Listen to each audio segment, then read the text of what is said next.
The Super Bowl rematch. It's on Monday night. Philadelphia Eagles at the Kansas City Chiefs. Chiefs favored by 2.5. Good for Monday Night Football, because a lot of times it's Sunday Night Football that gets the elite games. But Monday night gets the absolute game of the week, other than there's 2 Sunday night games that we're going to discuss here, by the way, when we get there. But yeah, Chiefs and Eagles both coming off of byes, right? Chiefs in particular, you get the Andy Reid coming off a bye narrative.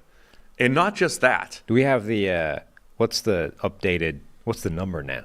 Because that was a stat for ages, right? And then he never lost, and then he lost a game, and now I have no idea what the number is. So they lost the Super Bowl in 2020, because we're counting those, right? I don't know. Do they count? And then they won the Super Bowl last year coming off a bye, and won the divisional round coming off the bye, and probably won their regular season game coming off a bye. So it's still probably pretty good. I'm sure it's pretty good, but I just don't know what the current statistic is. Whereas before it was like, somebody dig that up. Somebody dig that up, please.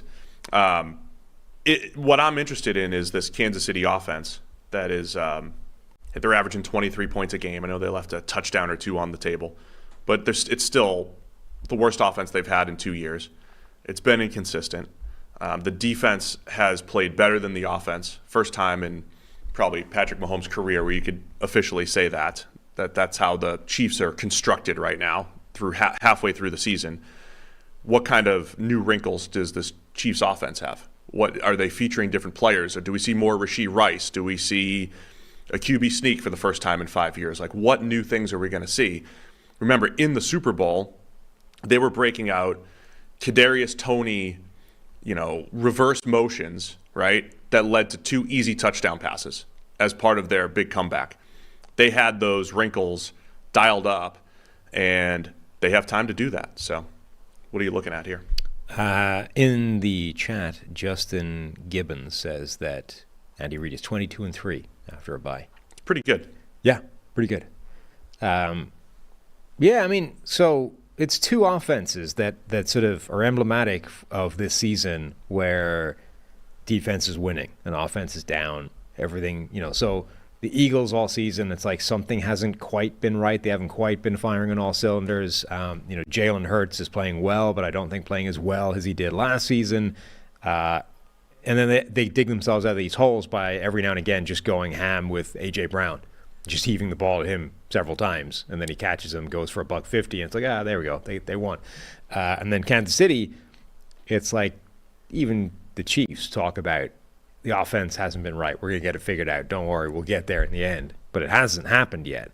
So I'm curious to see if that continues generally as a trend, like both these offenses still keep not struggling, but not quite being where we think they can get to.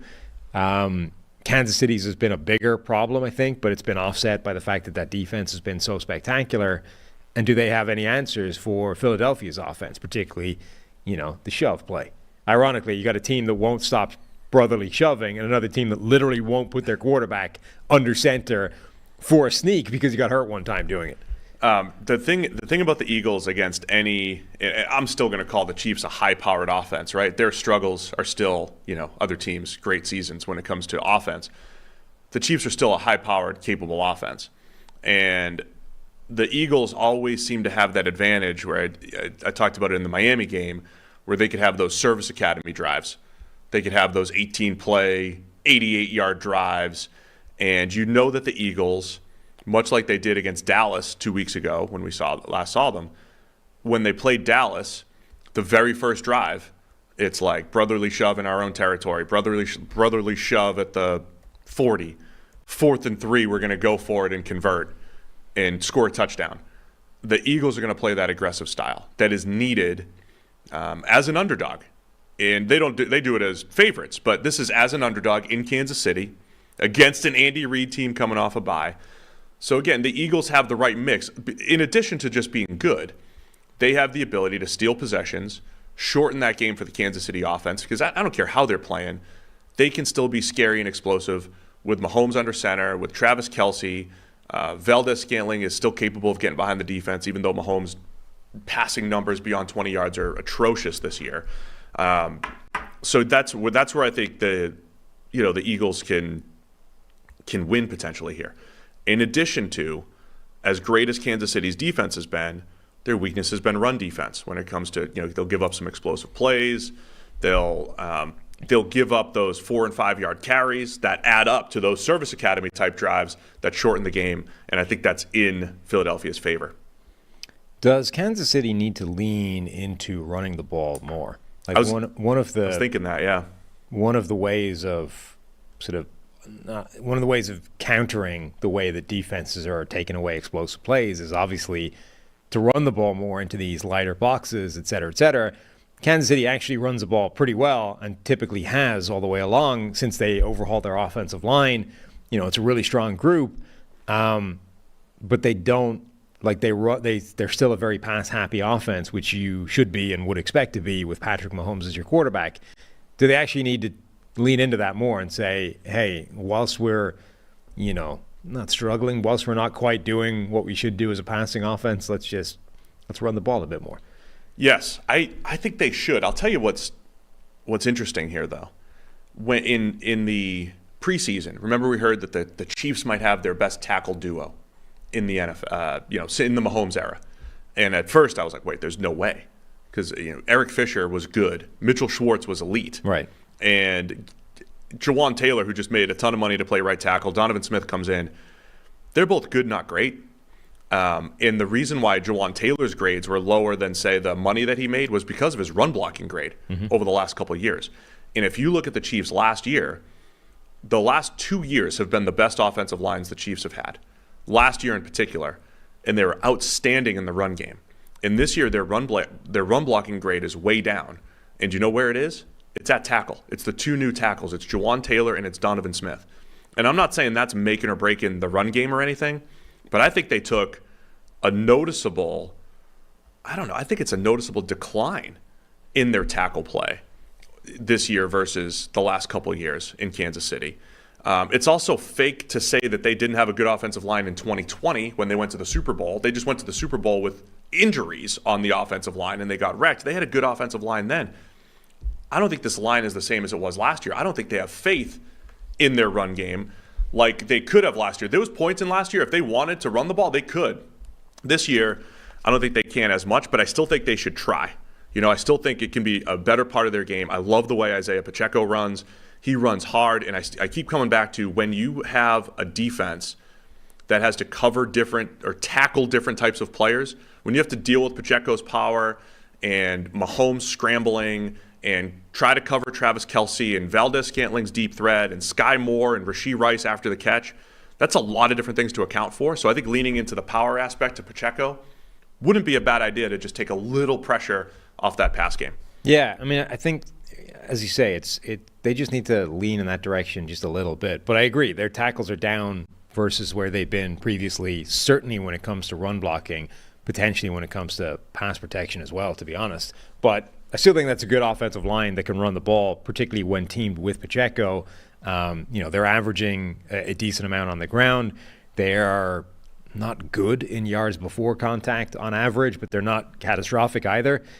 And if your passing game is not where you want it to be, let's run the ball a bit more. Also, by the way, that pass rush that you're coming up against this week, maybe run the ball a bit more. In the Super Bowl matchup, too, remember Jalen Hurts played an unbelievable game. Yeah, other than the fumble. Yeah, other than the fumble. There was a fumble, defensive touchdown in there. Hurts was pristine in that game. There were big plays by A.J. Brown. That's what I think the Eagles need. If they're going to, again, they're underdogs by 2.5. If they're going to pull the upset, Hurts has to make plays with his legs, got to make those plays down the field. And I think you have to let your stars shine. You have to let A.J. Brown shine, Devontae Smith on the outside. You got to let those guys make plays. Remember, the Eagles are also without Dallas Goedert, who's going to be injured. He does bring a really good middle of the field component. And even though the Chiefs' corners, Jalen Watson, L'Jarius Sneed, they're feisty. They're challenged a lot in man coverage. The Eagles should be able to have success against those guys on the outside. Yeah, and Trent McDuffie as well. McDuffie's been outstanding too. Right, McDuffie's been their best corner this year. Just mostly in the slot. I was more highlighting the outside guys. And McDuffie's been interesting because he's been playing extremely well since he came into the NFL. Right, he's not had a down. He hasn't had the highs that Sauce Gardner's hit, but his consistency has been extremely high all the way along. And right from the outset, the Chiefs were trusting him with extremely difficult assignments. In his rookie season, they were giving him really tough one-on-one matchups on the outside and saying, go make plays. This year, his role has changed a bit, but he's still playing at a really high level. So, he might be their best corner if they can get him matched up as much as possible on A.J. Brown, even though, that's one of those.